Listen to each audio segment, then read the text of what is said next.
Welcome to Think Like a Pancreas, the podcast, where our goal is to keep you informed, inspired, and a little entertained on all things diabetes. The information contained in this program is based on the experience and opinions of the Integrated Diabetes Services clinical team.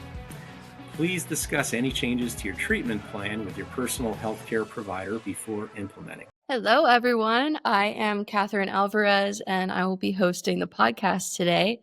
I have an awesome guest with me. His name is Austin. You're going to get to know him today and kind of his journey with type 1 diabetes. He is a very busy guy. There's going to be a lot for us to talk about.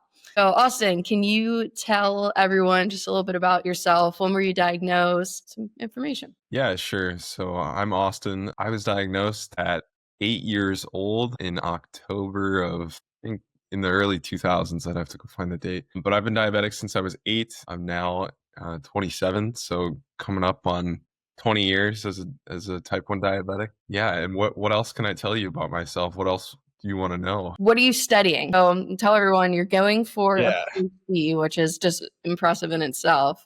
Yeah, so I'm doing like a bunch of different things at the same time. So I'm doing my PhD in chemical engineering, studying stem cell differentiation using electrical stimulation at Iowa State University. Man, that's a mouthful. There's always like a crazy title for every university. So I'm about 2 years into that. And then in addition, I also am an engineering specialist for Merck Animal Health, making swine influenza vaccines. So I'm doing both at the same time.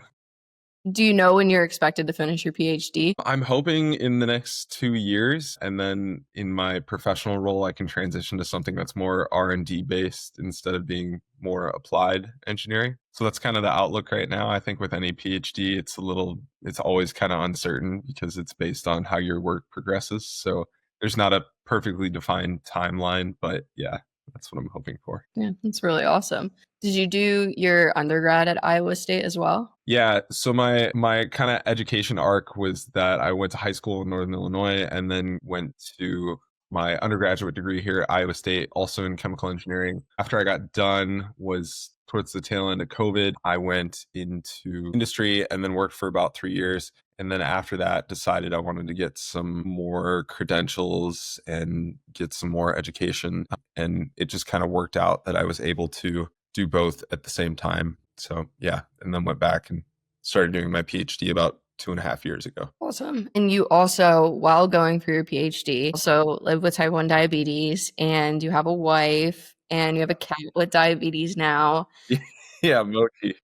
You cycle. So how challenging has it been with just everything that you do to manage your diabetes? Yeah. So like you said, I got married about a year ago now, and also riding and racing my bike. And there's beyond the diabetes side, just balancing all the stuff together and carving out time for everything is hard in itself. Throwing diabetes into the mix makes it like you have to make more decisions more consistently, and like all of the other things, you can't just stop and take a break whenever you want to. There's no well, I have PTO with the one job, but you can't just walk away from school for a little while or like go take a vacation or something. And I mean, it's just like diabetes too. You can never, say, I'm tired. I kind of just want to take a break. So putting all those things on top of each other makes it really, really hard. And I think we'll get into this too, but that's one of the reasons that I went to a different insulin pump system, was to try and mitigate how much attention I have to give on a daily basis towards managing diabetes and still staying in good ranges and in good control. The most complicated thing is the fact that I have to bring extra supplies all the time because I'm at like different locations everywhere. So I'm like packing stuff with me and bringing coolers for insulin and things. And it was not near that complicated when I was just working. I used to keep a single vial of insulin at work in a storage fridge, whatever, and some stuff in a drawer at a desk. And it was like, we're good. But now I have like 4 different bags and going everywhere. It makes it a little bit more difficult. So yeah, a little more complicated. Yeah. When you're going to go home and stuff. But at least you have these bags that are prepared and you grab them.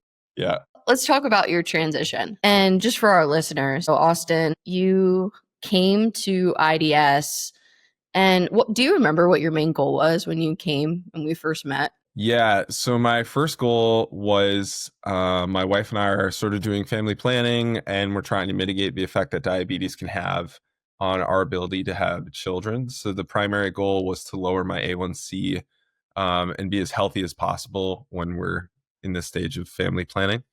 And then in addition to that, my personal goal was that I would really, really love to get down to a 6.0 A1C. It's kind of like a big sort of starry marker for success or something that I've been looking for over the past 19 years. So it's taken me a really long time to get my A1C down to where it is right now. And as of yesterday, it's at 6.4. And so I thought additional coaching would help. And then on top of that, my wife was also pushing me to go do it as well. I think when you do diabetes for like 15 years, you get really comfortable in whatever method you've adopted to try and manage it. So then changing stuff gets more and more difficult. So I was looking for fresh perspective, lower A1C, better outcomes, and a different knowledge base to help me find all of those things. So Man, it's so good. And I mean, a lot of the focus from a family planning standpoint is on women, but we see more and more how important it is for men too. So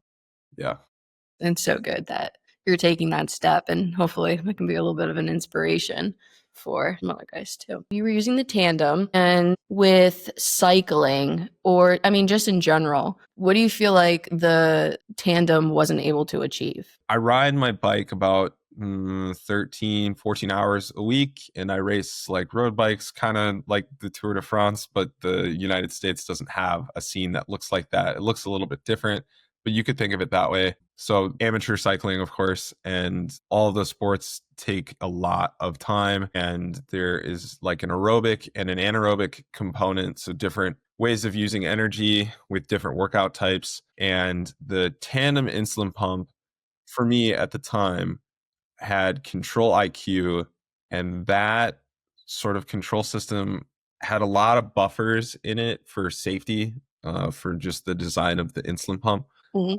But those buffers became more of a constraint to me managing my blood sugar rather than, a benefit. For instance, I would go and set up a workout and then go do the workout and immediately have low blood sugars, even though I'd have exercise mode on or something.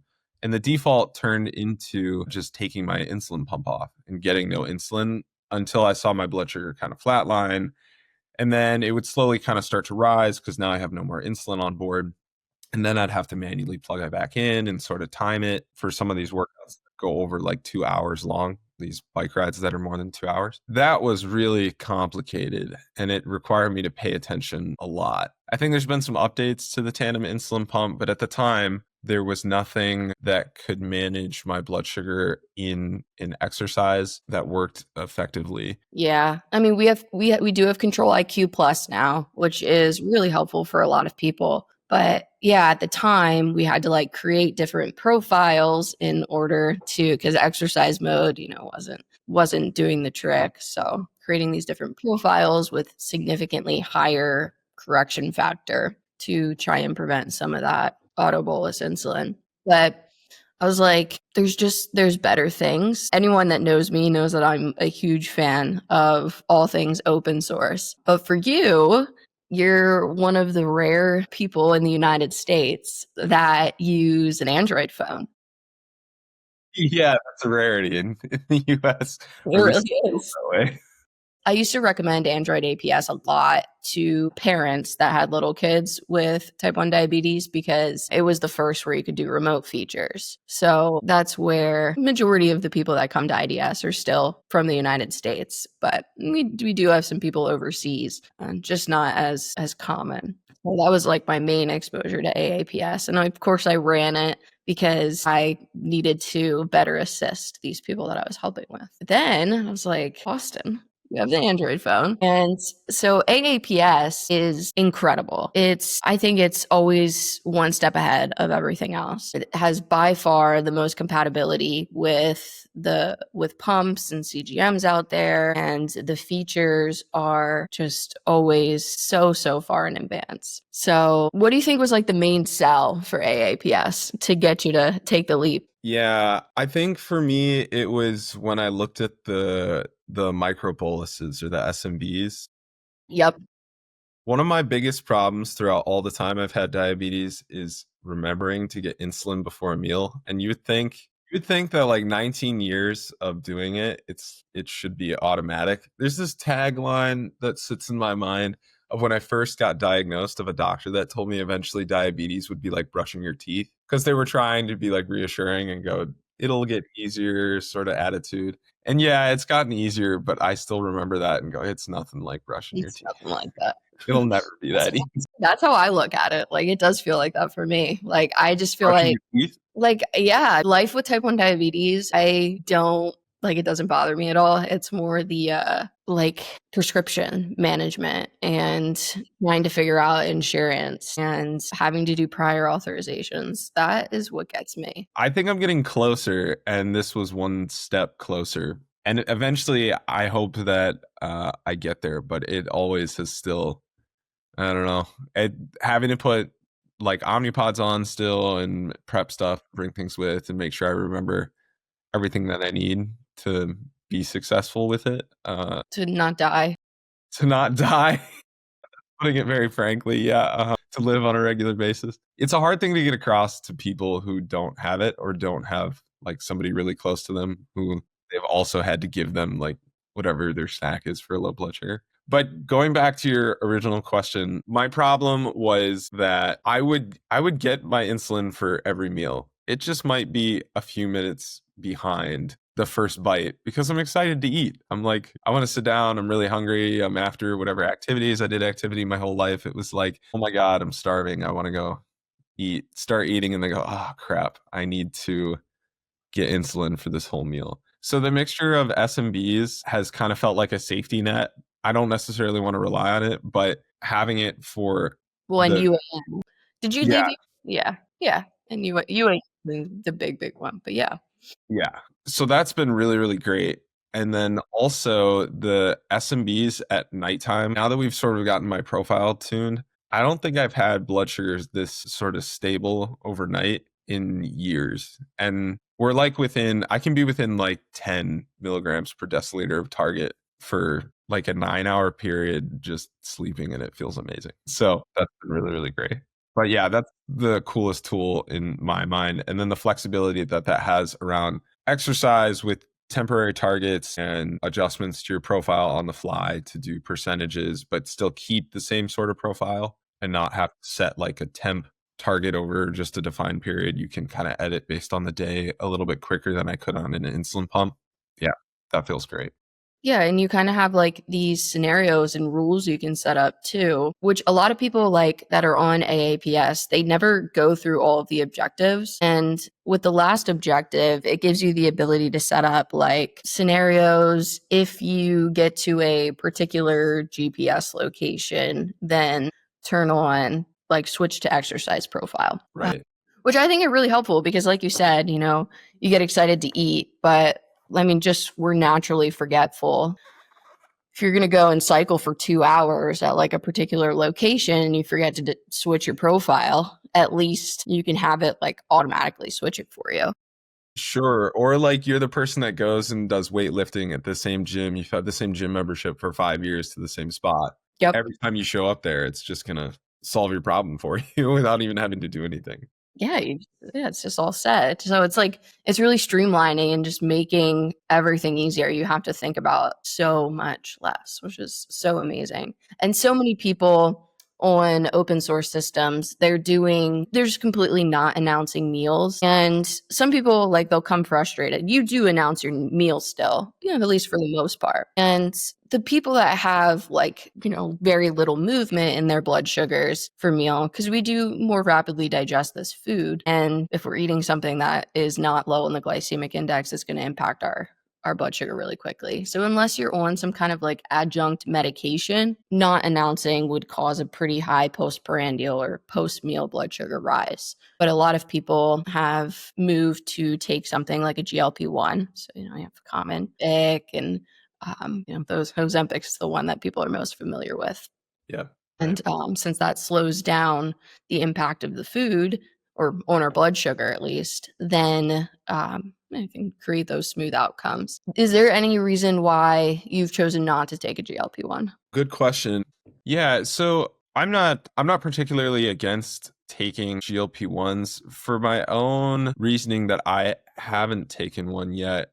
I would put it down to like I'm a researcher and I'm also in pharmaceuticals and I look at data and I don't doubt that it works, but the current usage case has been about a few years. And my approach to, I don't know, the outcomes of like GLP-1s is slower digestion, you can have weight loss, there's a number of other benefits that people have reported with food noise, and a number of those things I don't think I struggle with right now. And then in addition to that, if I'm using a GLP-1, I'm worried it might mask the inadequacies of the way I manage my diabetes and the way that I build habits in my life outside of, leaning on something to help me achieve the same goal. And I don't think it's bad to use one thing or the other, but for me, I would rather wait and see what happens in long-term cases and long-term use because I'm not on I need to use this. I have a high-risk situation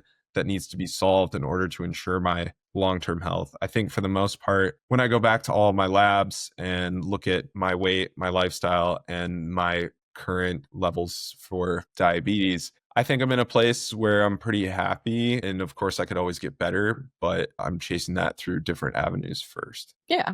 And I mean, sometimes if you're cycling and potentially having like low treatments not impact your blood sugar or pull you up as quickly could be kind of problematic. And I mean, another like aspect of that is that when I eat riding on the bike, I eat the most sugary, like concentrated stuff. And that's what the sports gels and gel blocks and high carb mixes in bottles and things are meant to do, is to absorb as fast as possible because you're burning through stuff right away. I want my digestion to be as quick as possible and to process as many carbs as I possibly can so I can feel better later, in a ride. Yeah. And as an athlete, you need to consume more calories as well. So, and protein is incredibly important for muscle recovery. It would make it more difficult to consume what you would require as an athlete. Yeah. GLP-1 as well. And I think a lot of people, they are just looking for more of that long-term outcome in research to make the next step and take it. But for other people, I mean, as people with type 1, we don't produce a hormone that slows down gastric emptying and is also a satiety hormone called amylin. And so as people with type 1, we do tend to feel a bit hungrier and see the impact of carbohydrate a bit quicker. So bolus timing is so incredibly important.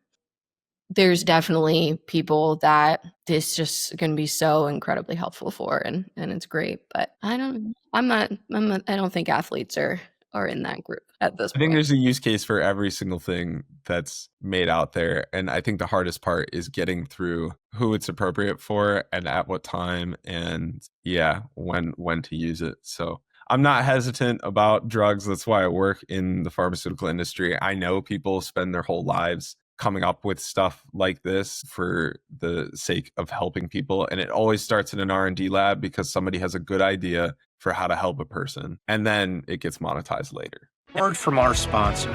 Byram Healthcare understands that managing diabetes isn't one size fits all. With a full range of CGMs, insulin pumps, and diabetes supplies from top brands, Byram makes it easy to get what you need, hassle-free, shipped right to your door. And Byram's team of experts helps navigate insurance so you can focus on living your best life. Ready for better diabetes care? Visit byramhealthcare.com/podcast or call 866-692-8024 and select option 3. And now, back to our program. Okay, so now let's shift a little bit. I'm going to talk about the objectives because this is unique to AAPS. And I guess the build a little bit too, because you were one of my people. Usually everyone's like, the build scares me. I don't know about open source because of the build. So I usually help people through the build. But you just came back and you're like, yeah, it's built, going through these objectives. Yeah. So tell me about it. Like, how did you feel going through the build and then we'll talk about the objectives as well. Sure. So I'll say the build scared me too initially, and then I started doing reading. Like in my PhD program, whenever you need to do something, sometimes there's people that teach you how to do it, but there's a lot of cases where you just have to figure it out. So they turn you loose, go read some documents, figure out how to do a thing, whether it's like 3D printing or like mixing new chemicals and making some new solution, whatever. So that was my approach to the Android APS build. But with that said, the documents that they have available to explain how to do the build itself are relatively straightforward. The steps might look complicated, but if you follow each individual step and do them in sequence, then you shouldn't have a problem building it and getting the right software. So they have a whole documents glossary called the docs, Android APS. Everyone says, read the docs. Read the docs. Yeah. Read the docs, people. Before you ask a question, go read it. It's probably in there. It's simple too, which is so great. I mean, because I don't have AAPS in front of me anymore, so you can just go in there and search what you're looking for. They have so much detail about just about everything Android APS. And then they also have links, like outside links. So if you wanted to know where the idea came from for SMBs or how much you should get for SMBs or how you calculate your own SMBs, there's always some extra source for where stuff came from. You can get as deep an explanation about everything as you want. So yeah, the components I needed to build it included my Apple computer. I needed something called Homebrew, which is a software writer, which you can get off the internet. It's free and it's been used for like years and years and years for not just Android APS, but tons of other stuff for writing code. There's a file online on a website called GitHub, which gives you all of the code you need. You don't have to build anything. You don't have to write any code. You just have to run it, and it takes you through how to run it. And then the very last thing you need is Android Studio, which is the application that lets you build apps for Android phones. And that's what packages the whole thing. And everything is free with AAPS. And you do not, like our iPhone-based things, we do not require, like, no Apple developer. So you don't have that $99 a year, which is great. Yeah.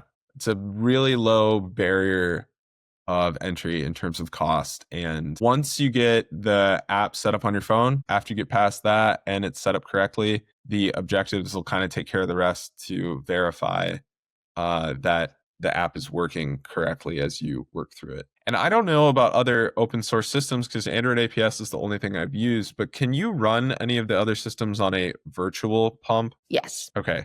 Yeah, that would make sense. I think that was a great feature to start feeding it glucose data, and it let me double check that my sensor's working first and then make fake corrections on things. And yeah, that just made so much sense that they included a system like that too. So yeah, you get to see like how it's functioning beforehand. Right, exactly. Really, you can. So the build is great. You can do it on any type of computer, which is so good, which you can with Loop and Trio now as well. Now, the objectives. One more thing I wanted to say about the build, actually. The build, I feel like, is definitely probably the number one reason why people will choose not to go like the open source route. And the online community is so incredibly helpful. I mean, I know I just watched so many people on there that somebody posts and then somebody in the community offers to help. So these volunteers are just absolutely incredible. Yeah. Right. It's amazing all they do to help people get through it. And I mean, I feel like also it's kind of like my comparison I always give to people is it's kind of like following the instructions to put together furniture. Putting together furniture is really stressful, but you'll probably eventually get the end product, even though you have no idea what you did. Yeah, sure. But then I started putting together some furniture because I got my first house, and that did not go well. So I take it back, and I think that building is easier than putting together furniture. Really good at diabetes, not so great at building IKEA furniture. Yeah, definitely. Spot it. Okay, so the objectives. What were your thoughts going through those? Did you have any challenges when you were to the point, objective 3, where it's asking you to essentially prove your knowledge, or did you have trouble kind of getting through any of them? Yeah, the prove your knowledge was hard, which is at first I was really frustrated because you get handed any insulin pump through a company and they have you train with somebody, either a qualified educator or somebody's like a rep for that pump. And I was like, man, I don't want to wait. Just give me just open everything up. I'll just figure it out. And then I thought about it a little longer and I was like, man, it's a really good thing that they're checking people's knowledge for an open source platform to verify everybody knows exactly what's going on the whole time. Yeah, the questions for the knowledge check are not easy. And they also make you go read the docs in detail. So you can't just like skim it, like prepare for your Friday quiz or whatever in grade school and read something real quick. No, you have to know the information and you have to know it intimately to pass the questions. Mm-hmm. And nobody's going to give you the answer. That's the one thing the community is not going to do. They're not going to give you hints for the answer. It's if you want to use the system, you got to get past that objective and understand everything. So yeah, they'll guide you a little bit. Like if you look in the Facebook group, yeah, that's true. People will kind of give you like some pointers or where to look, but yeah. It won't give you the answer, which is great. Yeah. So getting through that was difficult, but once I was through that section, after that, it was just introducing a complexity layer one piece at a time until you had kind of the most complicated version of Android APS that you're running. And I think the very first thing you do is set up your profile, and then afterward you start getting access to stuff like basal suspend, which kind of looks like the suspend mode in the Tandem insulin pumps for when they had first initially introduced that. Then afterward, you move to temp targets. And so you can adjust your glucose target up and down to sort of, take into account like exercise and different activities. And then after that, then they start having like basal adjustments where it can go higher and lower, and you set thresholds for that and then make adjustments to your basal profile if needed, and then so on and so forth. And you keep introducing more and more features and building complexity into the system. Mm-hmm. So. Yeah, it was really great. And when you were doing that, your time in range was pretty great right off the bat. But I do think you were probably paying a little more attention as well, just kind of starting on a new thing. Yeah. Just starting on a new thing in general can be pretty stressful. Did you feel like it was the wrong decision ever to put the Tandem down? No, I don't think so. It was refreshing to be on a totally new insulin pump after being on the same thing for many, many years.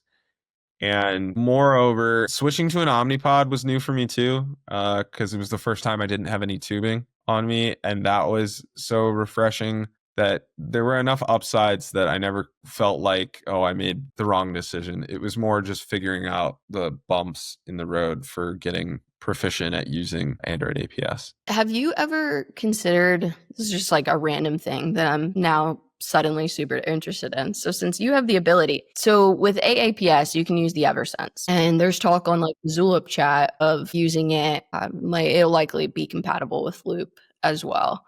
Of course, Trio, I'm sure, would be in line for that as well. But with Eversense, like, have you ever given that any thought to potentially try that as your CGM? I haven't. No, the current CGMs haven't bothered me so much. Like I've been using Dexcom since they were on the G4. I don't think they called it the G3 when they came out with the third one at the time. Maybe it was called the G3. I don't know. I have to think really far back. But I've been using those ones for years and years since they first got approved for pediatrics. Mm-hmm. And haven't used really anything else. And those have kept getting better and better with more wear time up until like the 10-day period. And I think now they even have the 15-day period, which may be a little bit long for me to keep them actually stuck on to my body. I think mine would fall off before I could actually get all the way out to 15 days. Yeah. Well, and I mean, when you look at the data, a significant amount did not make it to the 15 days. So yeah, it is kind of expected. Yeah. I'd be curious to see what they're going to do if they're going to ease up on replacements or. Yeah. I haven't given the Eversense any thought. I think it's a nice idea for some people. The implantable device, I work on some implantable devices, some stuff related to the eye. And I think in the right use case scenario, I think it's a really, really great idea. And for the right patient, I think it could work really well. But yeah, I also don't want to be, like we talked about earlier, I don't want to be stuck on one technology for the sake of being comfortable with it, because until you try something else, I don't know, maybe it is in fact better to be on something else and I would feel better about it. But that one feels like a big commitment because it's like a 6-month Well, insert and now they have the 365, so whole entire year. for a whole year. That's crazy. It's different though, because you can just take that top piece off and then it's just, it's your arm. Yeah. And Gary, the boss, my boss, has had one in for he got it implanted and never got it removed. So it's been in there for, I don't even know how many years. We'll have to ask him. But Really? No, he's had no issues with it being implanted that long. No. Interesting. Yeah. Huh. Have you tried one before? No, I haven't, but I've had quite a few people ask about it recently because Dexcom, especially with my littles just have a heck of a time. Like they are all over the place and just the sensors are jumping all around, which I'm sure you've had jumpy sensors too. Yeah. Especially recently, it just seems like something's going on with the quality and we're not having some great luck with the sensors recently. But it's especially true for little ones. And it's like when they sleep is just, they already are worried, but then they're getting all of this fake stuff overnight. Yeah. Even with like these egg crate like covers on the bed, and they like use things to help prevent the compression, and yet just can't beat it. Yeah, the absolute worst case scenario for me for sensors is having a compression low in the middle of the night, treating it with something, and then going back to bed. And at nighttime, I have a slight preference to run a little bit higher if I've had low blood sugars, and then keep sleeping because my sleep feels that important. Of course, I have like a high threshold. Anything over like 190, I'll get alarms for to wake up and do something about it. But if it's below that, I would prefer to keep getting the sleep and then make the correction in the morning. But like then I either get woken up again because I skyrocketed high because the sensor was wrong, and I corrected for it because being low would be in the middle of the night is scary enough. So yeah, that's a interesting solution to the whole thing. Yeah. Do you know, is there like scarring for the implant, or does it look relatively clean? It looks clean. Yeah. Okay. Yeah. I don't know. I'd have to look more into about using the same place, because I'm not sure about that. But I mean, it is only 18 plus, so I don't want to confuse people by talking about the littles. But yeah, it's just for adult use. And also the 15-day for Dexcom is also just for adults 18 plus. So that won't impact them either. But yeah, I mean, it's definitely, it's going to be more accurate. And based off of the scores, it shows better accuracy. And then the just once a year, I feel like that really kind of makes it worth it potentially. Yeah, I think this just kind of speaks on the whole technology development and how important it was for me to try something new anyway. Mm-hmm. And even if I'm not committed to it, that's okay. And I know you mentioned earlier about the prior authorizations and insurance related problems and things. So as a PhD student and working professionally, I have multiple insurances, which is great, but it also means there's a lot of like back and forth on who's paying for what and who's covering what and if they're covering for whatever. The switch to Android APS was by far easier than any insulin pump I have started on, because I've used Medtronics and I've used Tandem and went back and forth from them a couple times. And the Omnipods for me were just a pharmacy benefit. And it was about as simple as getting an order put in. I had to get some adjustments on that and a prior authorization so I could have a shorter wear time on the Omnipod so I could keep getting them. But other than that, sent to the pharmacy and done. That's it. I had to get the intro kit for the Omnipod Dash, but it was really straightforward once I kind of got through the initial phase. Yeah.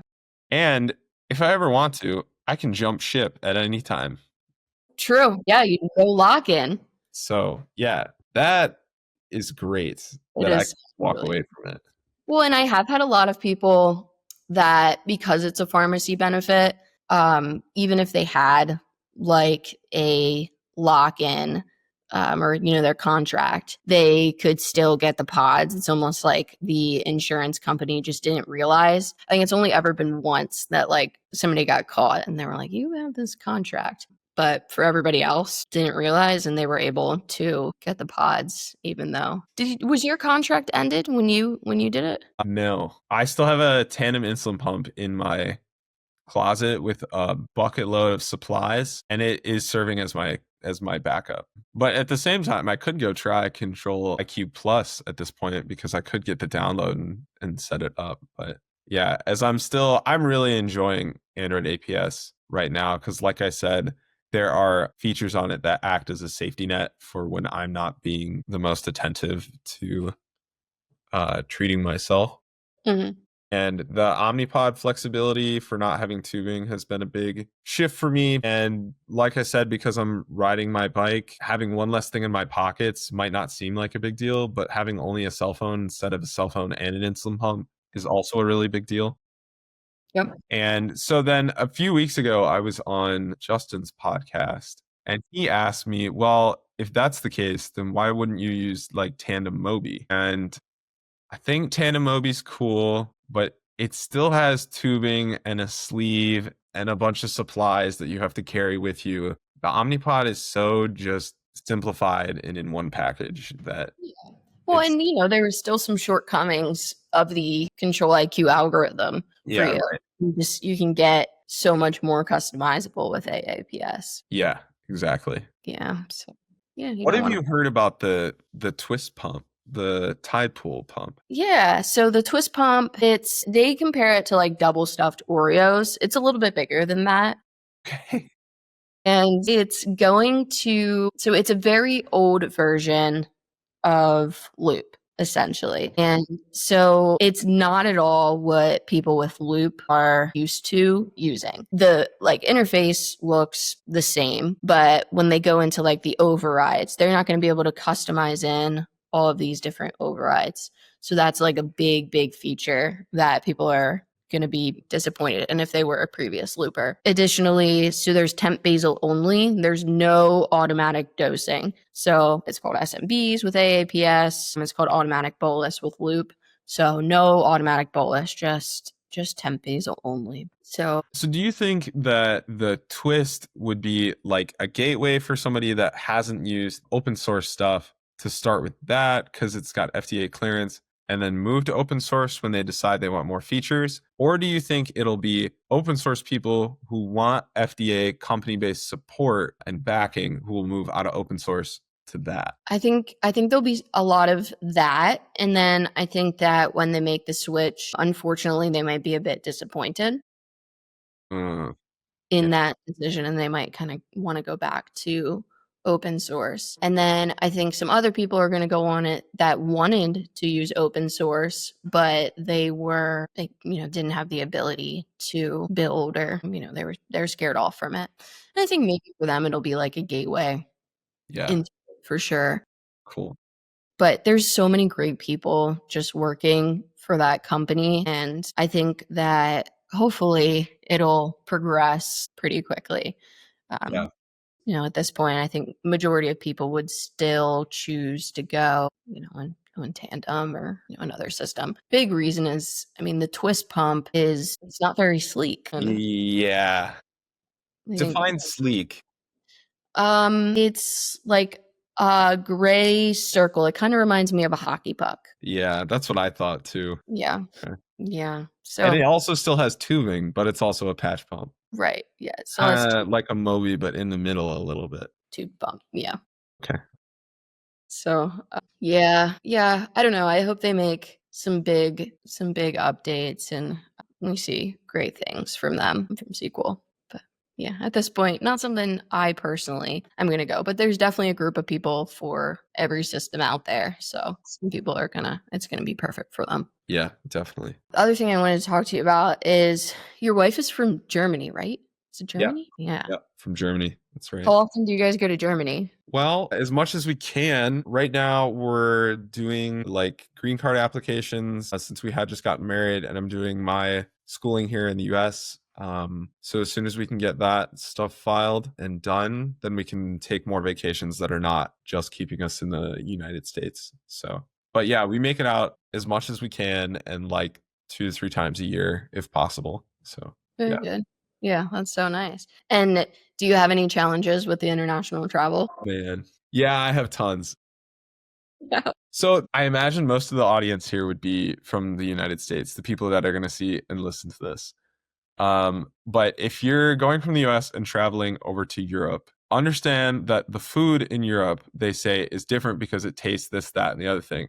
The nutrients profile is also very, very different. They don't make breads with sugars in them. Everything to you is going to not taste sweet. Even the Coca-Cola formula and stuff is not at all the same. So when you look at a food and like we developed like the diabetic's intuition of like looking at a food and that has X number of carbohydrates, you're wrong. Look it up, relearn everything. It's wrong. So Well, yeah. there's that. And then in Germany, they make some of the best bread in the world, and they eat bread with like every meal. And they have wonderful, wonderful bakeries around every single corner that are open every day but Sunday. So they have high carb meals all the time, and they're very long acting high carb meals, which completely changes how you need to treat yourself. And then the last piece is we're on vacation, of course. So how much activity am I doing by comparison? Yeah.